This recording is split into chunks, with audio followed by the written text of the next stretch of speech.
What's up, everyone? Thanks for tuning in today for another episode of Niners News here on 49ers Hive. My name is Zach Hernandez. I'm joined by my co-host Matt Llewellyn.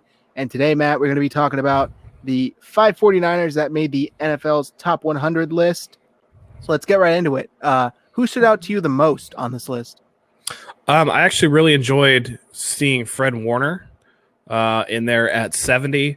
Everybody looks at Quan Alexander or like a D Ford as like the sexy guys on defense, Jaquaski Tart. Fred Warner's the guy that you never really think about, and then all of a sudden you look up, it's like, oh, he had 115 tackles this year. Like, what is going on? He's that guy that he calls the defense. He's the leader on the quiet leader on that defense. Everybody knows that Richard Sherman, who is at 28, is on the list, is very out front and open with his leadership. Warner is a lead by example guy, so it was really nice to see him. But if I had to say who was the surprise to me, Jimmy G at 43. I'm not mad at it, but I know a lot of people are going to be. I've always been a Jimmy G defender. I think people are way too harsh on him. And 43, I think that puts him as the seventh best quarterback in the NFL or something like that. It's not a huge list in front of him. If I'm taking a look at it, Jimmy G's 43. Yeah, I think he's like the seventh highest ranked quarterback in the list. I think he's the eighth. Somewhere around there. But to say, how many people would say that Jimmy G is a top 8 quarterback in the NFL? Probably not many. So that's probably the big shock. And a lot of that has to do with the fact that he took him to the Super Bowl. You know what I mean? And he was top 5 in a bunch of categories. I mean, he led the league in yards per completion as far as quarterbacks who started every game this year. I'm sure there was a guy who started once and maybe had a little more or whatever. But, I think he was like third or fourth in touchdowns, third or fourth in completion percentage. It's just he had a good year, and it was his first year starting, and people are going to be mad about that. Too bad. I mean, I don't think that it's an undeserved position. So I think that's going to be the shocker for most people. So, I enjoyed Fred Warner. I think that, to me, is the shocking one, just because you don't expect Fred Warner. He doesn't generate the headlines.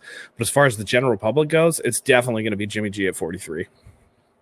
Yeah, that's spot on. I mean, Fred Warner, it was nice to see him make that list because there's guys at that position don't really get the recognition they deserve unless they're the flashy names, like you said. Quan Alexander's always out there in front of the media, getting fans hyped. So people want to, they recognize him. They know him right away. Fred Warner's more of a reserved, quiet type of guy. He gets the job done and he's not flashy about it, but it was nice to see his peers recognize him because that's what this list is. It's voted on by their peers. And without a doubt, Jimmy Garoppolo, 43rd overall. Well, as soon as I saw that notification come across my phone, I'm like, oh man, here we go. And this Twitter's about to have a just free for all on Jimmy Garoppolo right now. And I recently interviewed Mark Schofield of US Today's NFL Touchdown Wire, and he was saying it's about spot on. 8th best quarterback in the league. He was like, you think about it, 32 people in this world have the skills to play this position. He's in the top third. He's doing something right. Right. And if you break through all the stats, he's a really good quarterback. And for some reason, his game gets kind of unfairly scrutinized. And you could chop it down to, and I talked about this on the Red and Gold Center podcast I did with Anthony Perry. I mainly think people don't like to see people that they perceive have had it easy in life. And I think mainly people are thinking Jimmy Garoppolo has relatively had it easy so far in his career in the NFL. He's good. So you're playing the good looking card. That's what's going on. That too. Yeah. But it just performance-wise as well. You could argue that he lucked out by getting drafted to New England. You could argue he lucked out by sitting behind Tom Brady. You could argue he then lucked out by getting traded to the best offensive mind in football in Kyle Shanahan. And I don't agree with this. I'm just saying the argument as to why people hate on him and don't agree with it. And that kind of clouds their judgment when it comes to seeing all of the good things that he actually does do. Because like you said, he was top 5 in some really, really key stats. I don't have them up here now, but he was the only quarterback to be top 5 in all those stats. And the thing that I think we need to remember is this is voted on by their peers. Like I said, so it's not random people with an egg on Twitter telling you this. It's NFL players themselves that played against him, that beat Jimmy, that are saying this guy deserves to be in the top half in the top 10 quarterbacks in the NFL. So That's what stuck out to me the most. Do you say anything? Yeah, well, I mean, to counter that argument, I would say he went to a small school, and I mean, he's a little bit a little bit undersized for the position. He's 6'2", so it's not like he's Tom Brady 6'4", 6'5". And then speaking of Tom Brady, that is as much a detriment as it was a help. I'm sure you're sitting behind the greatest quarterback of all time, sure, but you also did it for the first 4 years of your career. That's 4 years of your youth that are wasted. That he could have been playing somewhere. So, there's trade-offs to it. And I think that's an easy cop-out. People see Jimmy and they're like, oh, well, he's good looking. Oh, well, he got this deal or whatever. Now his deal looks like a bargain, by the way. But yeah, to say that he's had everything come easy, I don't think that's the case. Every time before this past season that he tried to get started, something took him out. Even when he filled in for Tom Brady, during the suspension for Deflategate, he started the first game and a half, looked fantastic, and then that shoulder injury took him out. And then Jacoby Brissett got the shine, and that's was a big part of why Jacoby Brissett fetched them such a high price from Indianapolis. He comes to the 49ers. He's at the end of a terrible season. The 49ers have a terrible season. He gets in there and he wins the last 5 games, and everybody's like, oh, my God, Jimmy G's going to be the guy. Third week against Kansas City, torn ACL, done for the year. So to say he's had things easy, that's some BS. And it's easy to do that, to just dismiss people's struggles because, oh, well, he looks good. Oh, look at that jawline. Oh, it's fantastic. Like, it's so stupid, And like you said, this was voted on by the NFL players. So, I mean, his peers think that he's good, and that should be good enough for everybody else, bar none. Now, the only thing I'll say to that is the problem you have is you're using logic and facts, and most of these people are not using logic and facts. No, those don't exist on Twitter. They do not. That's for sure. On the flip side, who do you think got carried a little more by their name and maybe got voted a little too high up on that list? Richard Sherman. Without a doubt. Yeah. Without a doubt. He is still smart as a whip. I think that he has extensive knowledge in the game, but we all saw, just the athleticism is not there anymore. And he got exposed in the playoffs and in the Super Bowl. People want to say, oh, it was only one play. Oh, it was only blah, blah, blah. You can talk about one play, but the same overthrow that everybody hammers Jimmy on was just one play. So if you're going to hammer Jimmy on that throw, you better hammer Richard Sherman on getting burnt toast by Sammy Watkins. You can't have it both ways. You know what I mean? So it's just, I think Sherman was carried by his name. I think people are still afraid to throw at Sherman for some reason. I think that he's fair. He plays off-ball coverage all the time. I think I don't want to say it's easy to throw against him, but I think that you could come up with a plan that takes advantage of that. If they play off, just check into, hot route the receiver into a quick slant or something, you know what I mean? Something that, or, something that's just going to get chunk yardage.